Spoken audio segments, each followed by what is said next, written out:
तो भारतीय बाजारों के लिए एक और हफ्ते का अंत हुआ और इस हफ्ते की जो पूरे हफ्ते की हालत रही वो थोड़ी सी खराब रही, थोड़ी सी वैसे भी भारतीय बाजारों के अलावा भी इस हफ्ते में बहुत सारे दुखद इवेंट होते हुए दिखाई पड़े, लेकिन आखिरी तक आते आते 1% के आसपास के ड्रॉप के साथ इंडेक्स बंद हुआ और ये जो फ्राइडे द 13 था खराब संकेतों के बीच ही कहीं बंद होता हुआ दिखाई पड़ा। निफ्टी इस पूरे हफ्ते में 1% की बिकवाली के साथ बंद हुआ। सेंसेक्स करीब 1.5% नीचे बंद हुआ।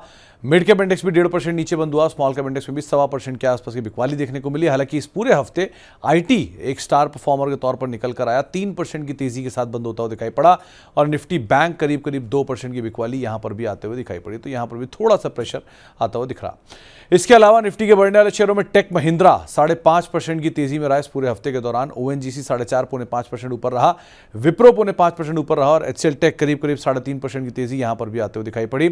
गिरने वाले शेयरों में इटर्नल 5% नीचे रहा। अदानी पोर्ट 4.5% नीचे रहा। टाइटन करीब 4% नीचे रहा और पावर ग्रिड करीब 3.5% की बिकवाली यहां पर भी आते हुए दिखाई पड़ी इस पूरे हफ्ते के दौरान। ऑयल इंडिया मिड कैप के टॉप गेनर में शुमार रहा, 12.5% की तेजी के साथ ये भी पूरे हफ्ते रहा। बायोकॉन 8% ऊपर रहा। मुथूट फाइनेंस 8% की तेजी के साथ ये कामकाज करके रहा और मैक्स हेल्थ केयर करीब 5.5% ऊपर ये भी रहा। इनफैक्ट मुथूट में तो साल के नए ऊपरी स्तरीय बनते हुए दिखाई पड़े। कोचिन शिपयार्ड इस हफ्ते प्रॉफिट टेकिंग के नाम रहा, 9.5% नीचे। पेटीएम करीब 8.5% नीचे। कल्याण ज्वेलर 8% नीचे और एक बड़े लंबी तेजी के बाद एक ऐसा हफ्ता जबकि बीएसई में प्रॉफिट टेकिंग आई, 7.5% टूटा। इनफैक्ट 3 दिनों में ही ये शेयर करीब 10% से ज़्यादा टूटा, लेकिन इस पूरे हफ्ते के दौरान 7.5% की बिकवाली यहां पर देखने को मिली।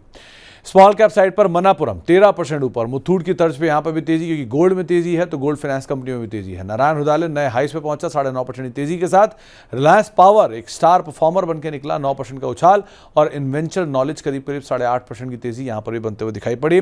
स्मॉल कैप में गिरने वाले शेयरों की बात किया तो एंजल 1 9% की बिकवाली के साथ बंद हुआ। ब्रेन बीज 9% की बिकवाली के साथ बंद हुआ।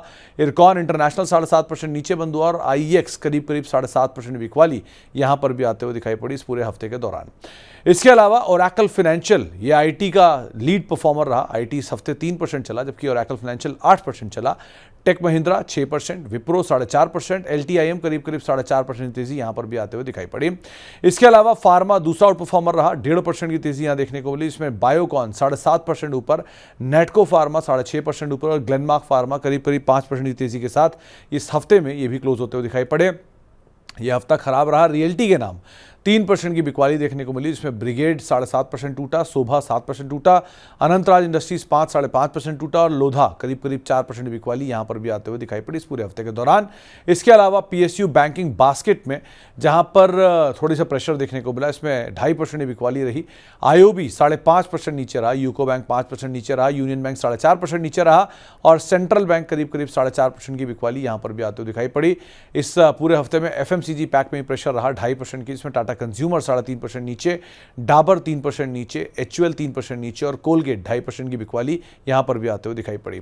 बैंकिंग के लिए भी यह हफ्ता खराब रहा, इसमें केनरा बैंक 3.5% नीचे रहा, पीएनबी 3.5% नीचे रहा, एचडीएफसी बैंक 3% नीचे रहा और आईसीआईसीआई बैंक भी 3% के आसपास बिकवाली के साथ कामकाज करते हुए दिखाई पड़े। तो एग्रेसिव सेक्टर थोड़ा पीछे गए और डिफेंसिव में से फार्मा और आईटी आगे आके इस हफ्ते खेलते हुए दिखाई पड़े। इस पूरे हफ्ते के लेखे जोखे के बाद अब आती है बारी अगले हफ्ते की स्ट्रैटेजी। तो अगले हफ्ते के लिए आप खरीदारी करेंगे, आपके लिए जो सपोर्ट रहेगा वो करीब 24,675 के आसपास, 24,550 के आसपास, रेजिस्टेंस रहेगा 24,850 के आसपास। तो इस आंकड़े को आप ध्यान रखेंगे। बैंक निफ्टी के केस में करीब 55,600 रेजिस्टेंस रहेगा और अगर 55,600 निकल जाता है तो 56,000 के जोन आएंगे और 55,250 आपके लिए एक स्टॉप लॉस के तौर पर, सपोर्ट के तौर पर कामकाज करता हुआ दिखाई पड़ेगा। ट्रिगर आईपीओ मार्केट गुलजार हो गई है, तो पहले तो एक आईपीओ ही चल रहा है, उसके 2 दिन बाकी हैं अभी अगले हफ्ते में। 16 जून को जो स्टॉक स्प्लिट और बोनस की रिकॉर्ड डेट है, तो ये एक इंपॉर्टेंट चीज़, इसको आप ध्यान दीजिएगा। 15 जून को G7 का एक समिट है, यानी कि संडे को ये समिट होगा G7 का, इसमें पीएम मोदी हिस्सा लेंगे। ओमान में ईरान और यूएस की न्यूक्लियर डील पर अगले दौर की बातचीत होगी, स्पेशली इन टेंशंस के बीच में।